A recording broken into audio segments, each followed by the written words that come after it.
Online video में आप सभी का स्वागत है। आज का जो टॉपिक हम आपके लिए लिए हैं कक्षा 12 के हिंदी मीडियम के छात्रों के लिए है, जो हिंदी में हमारे यहाँ पढ़ रहे हैं। तो सबसे पहले जो ज़रूरी चीज़ हम लोग को पढ़ना है वो क्या बेटा, वो क्या पढ़ना है, विभव प्रवणता।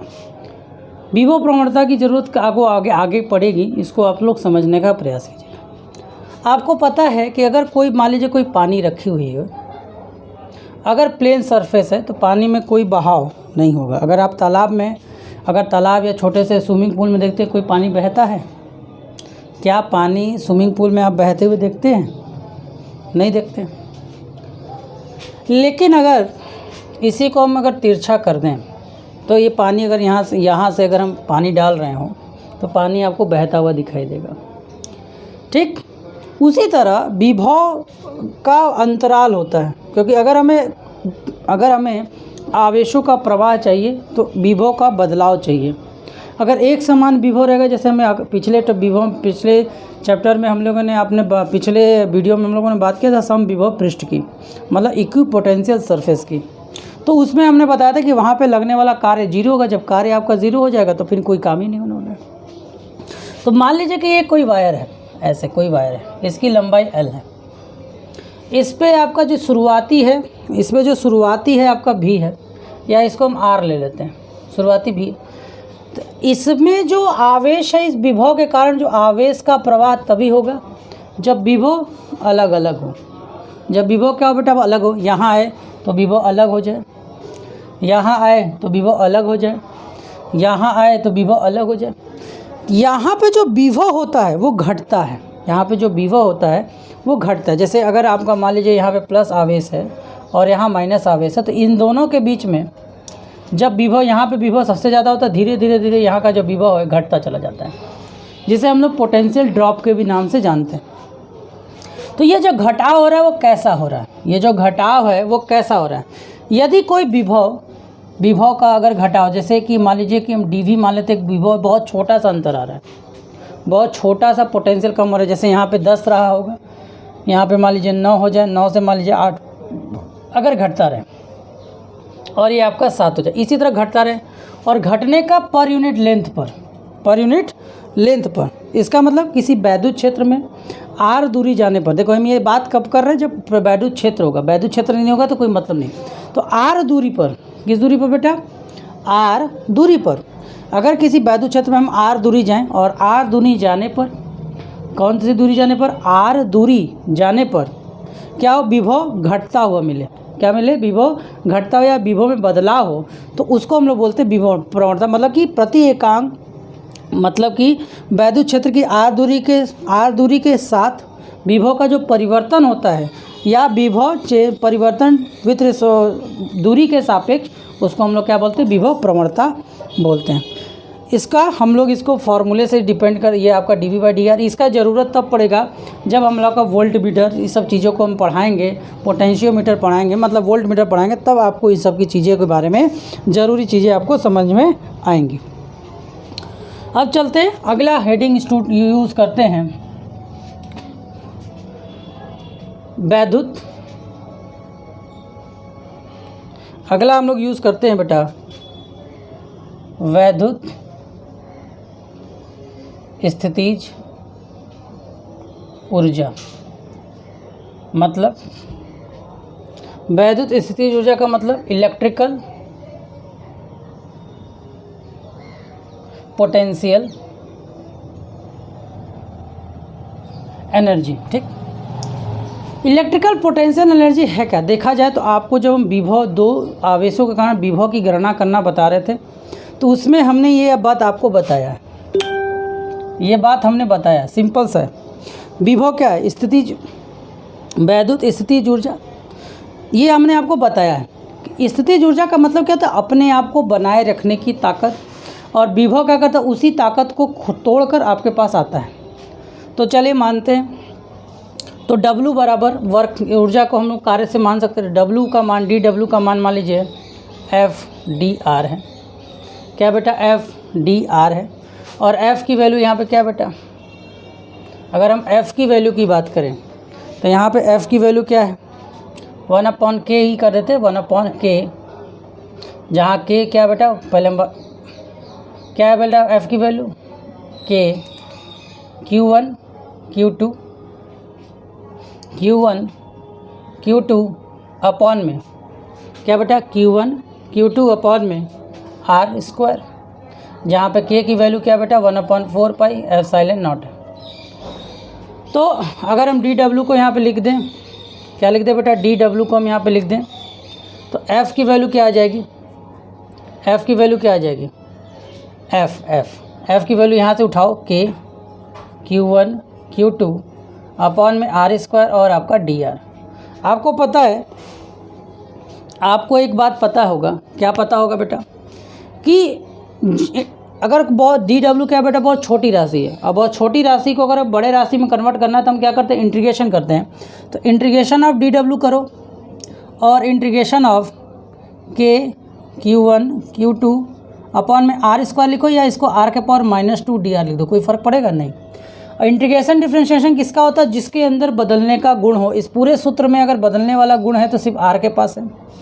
तब यहाँ से जब हम इसको इंटीग्रेट करेंगे तो W हो जाएगा, ये आपका K क्या हो जाएगा बेटा, बाहर हो जाएगा, ये आपका K1 Q2 हो जाएगा, और इसका इंटीग्रेशन करोगे तो R के पावर -1 अपॉन में -1 आ जाएगा। ठीक, कितना आ जाएगा, R के पावर -1 ये आ जाएगा, जिससे W की वैल्यू हमें क्या मिल जाएगी, -K Q1 Q2 अपॉन में क्या हो जाएगा बेटा, माइनस। इसको मैंने जल्दी में क्यों बताया, इसको हमने जल्दी में इसलिए बताया बेटा क्योंकि ये स्टेटमेंट आप लोग जब हम विभव, दो आवेशों के कारण विभव कैसे कार्य करता है उसमें हमने आपको ये पूरा डिटेल में बताया है। इसीलिए हमने इसको आपको जल्दी में बता दिया कि स्थितिज ऊर्जा आपको अगर बताना हो तो क्या होता है। अब हम बात करते हैं कि स्थितिज ऊर्जा होती क्या है। ठीक, आवेश स्थितिज ऊर्जा होती क्या है, ये तो हमने स्थितिज ऊर्जा की गणना कर ली। स्थितिज ऊर्जा होती क्या है, अगर हम इसकी बात करें, इसको नोट कर लीजिएगा, स्थितिज ऊर्जा होती क्या है। देखिए,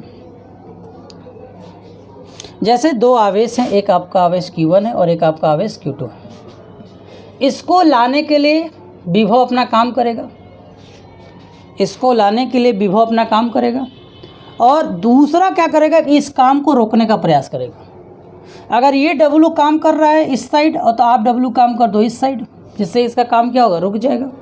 जैसे किसी ने 10 मीटर बॉल फेंका, आपने उठाकर फिर से 10 मीटर पीछे फेंक दिया, तो बॉल जहाँ थी, जैसे किसी आदमी ने एक बॉल को उठाकर इधर फेंका और आपने फिर से उसी बॉल को उठाकर इधर फेंक दिया, उसकी पोजीशन फिर से कहाँ होगी, वही होगी। तो कोई दो आवेशों के बीच में जो विभव काम कर रहा है, उस विभव को काम करने में वहाँ उस विभव को काम करने पे उस विभव को वहाँ पे काम करने में काम कर रहा है, तभी तो विभव काम कर रहा है। अब उस काम को रोकेंगे कैसे, उसी के बराबर काम देकर। तो विभव के कार्य के विरुद्ध एक हम बल काम करते हैं, वो इसकी स्थितिज ऊर्जा के गणना के रूप में समझ सकते हैं। स्थितिज ऊर्जा की अगर हम एक बहुत सिंपल सा बात करें तो स्थितिज ऊर्जा दुनिया का कोई भी हो, एक सिंपल लाइन में ऐसी ऊर्जा जो उसकी स्थिति को बनाए रखने की ताकत होती है। जैसे हम यहाँ खड़े हैं और हमको कोई धक्का देने की कोशिश करो, हम चुपचाप खड़े हैं, तो हम अपनी ऊर्जा से अपनी स्थिति को बनाए रख रहे हैं। और अगर कोई इसको खींचने का प्रयास करेगा, अगर कोई कहेगा तुम मेरी तरफ आओ, तो ये उसको अपनी तरफ खींचेगा। मैं कहूँगा कि तुम मेरे पास आओ, मैं कहूँगा तुम मेरे पास आओ, और वो उसी के द्वारा पीछे की तरफ काम करेगा। मतलब ये कह रहा है तुम आओ, ये कह रहा है नहीं हम नहीं आएंगे, तो उसको जितना W ये लगाएगा उतना ही W उसको भी लगाना पड़ेगा। तो वैद्युत स्थितिज ऊर्जा का मतलब यही होता है। ठीक, अब चलिए वैद्युत स्थितिज ऊर्जा का वैल्यू आपने देखा कैसे निकालते हैं। अभी तो मान लीजिए दो आवेश के लिए हमने निकाला, मान लीजिए हम 3 आवेश लेते हैं, मान लीजिए हम 3 आवेश लेते हैं, एक मान लीजिए Q1। सबसे पहले समझिए, सबसे पहले समझने का प्रयास करते हैं। आपने देखा कि जो पोटेंशियल एनर्जी हमने क्या बताया, K Q1 Q2 अपॉन में R के बराबर है, K Q1 Q2 और R के बराबर है। जब ये R के बराबर है, जब ये R के क्या बेटा बराबर है, तो हम क्या करेंगे, R के अगर ये बराबर है तो मान लीजिए कि कोई 3 आवेश हैं अनंत से थे। सबसे पहले हम एक आवेश लेकर आए, एक आवेश मान लीजिए हमने Q1 उठाया और ले आया, दूर से कहीं लाया। विभव तब काम करेगा, आप विभव पर विद्युत ऊर्जा तब काम करेगी, मतलब कि वैद्युत स्थितिज ऊर्जा तब काम करेगी जब 2 आवेश हों। जब ये आवेश आया तो इस पर लगा हुआ काम हमारा क्या होगा, W1 जो हम बोले हैं वो हमारे लिए क्या हो गया बेटा, 0 के बराबर आ गया। वो हमारे लिए क्या हो गया बेटा, 0 के बराबर हो गया। ठीक है, Q1 आवेश को ले आने में हमारा अनंत जो हो गया वो एक भी आवेश काम नहीं करा।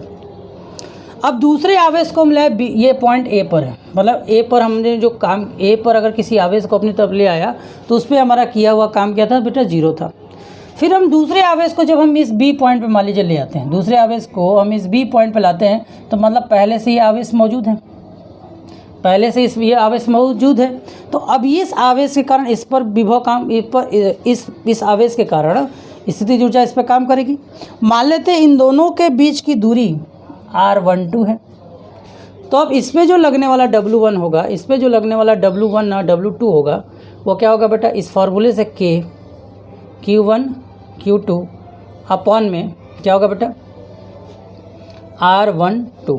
ठीक, अब मान लीजिए कोई दूसरा आवेश आया C, मान लीजिए कोई दूसरा आवेश आया C पर, एक और आवेश आया जिसकी वैल्यू है Q3। अब इस Q3 पर कौन कौन स्थितिज ऊर्जा लगाएगा, Q1 भी लगाएगा और Q2 भी लगाएगा, Q1 भी लगाएगा और Q2 भी लगाएगा। पहले Q1 अकेला था तो V1 हमारा 0 अकेला आया, कोई आवेश नहीं लगना है।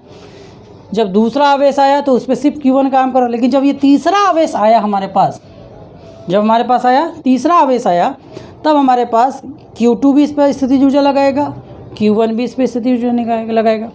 तो इसकी वैल्यू कितनी होगी, R23 हो गई, और इसकी वैल्यू कितनी होगी, R31 हो गई। ठीक, या R13 भी मान ले सकते हैं, R13 इसलिए लिखा जाए कि R के कारण 1 के कारण 3 पर लग रहा है। तो इस पर जो काम हो गया, अब 2 लोग एक साथ काम कर रहे हैं, और कार्य क्या है बेटा, जब 2 लोग एक साथ काम करेंगे उनका कुल कार्य कितना हो जाएगा, V3 कितना हो जाएगा बेटा, इसके द्वारा किया हुआ कार्य और इसके द्वारा किया हुआ कार्य, इसके कारण किया हुआ कार्य क्या होगा बेटा, Q1 के कारण किया हुआ कार्य, इस फॉर्मूले का अगर हम यूज़ करें तो क्या होगा, Q1 और ये आपका हो जाएगा Q3, कितना हो जाएगा Q3, और इनके बीच का डिस्टेंस कितना है बेटा, R13 प्लस Q3 अपॉन में क्या हो जाएगा बेटा, R23। अब कुल कार्य कितना होगा, कुल कार्य जो W है वो W1 प्लस W2 और प्लस W3 हो गया। कुल कार्य कितना है, W1 W2 और W3 है।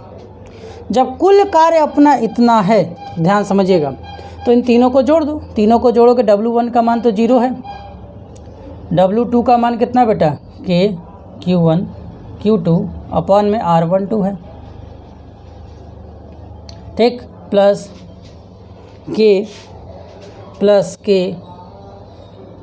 Q1 Q3 अपॉन में R13 है, प्लस Q2 Q3 अपॉन में R23 हो गया। अब आपका मन है इसमें से K कॉमन लीजिए, हो गया। ये हो गया 3 निकाय। ठीक है, समझ में आया। चलिए अब 4 निकाय के लिए थे, ये तो हो गया 3 के लिए। अब मान लीजिए अगर हम 4 ले लें, अब हम कितना ले लें, 4, इसको जल्दी से नोट कर लीजिएगा।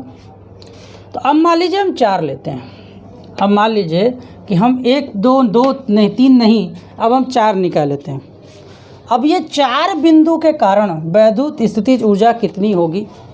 मान लीजिए पहला अगर Q1 आया, पहला Q1 पहला आया, पहला तो कितना होगा, तो पहला अगर आया तो पहले में तो जब कोई आवेश उस पर है नहीं तो उस पर स्थितिज ऊर्जा लगनी है ही नहीं, तो W1 आपका 0 हो गया। फिर दूसरा आवेश आया, मान लीजिए ये पॉइंट A है, ये पॉइंट B। दूसरा आवेश आया आपका Q2, जिसके बीच की दूरी होगी R12, कितनी होगी, R12।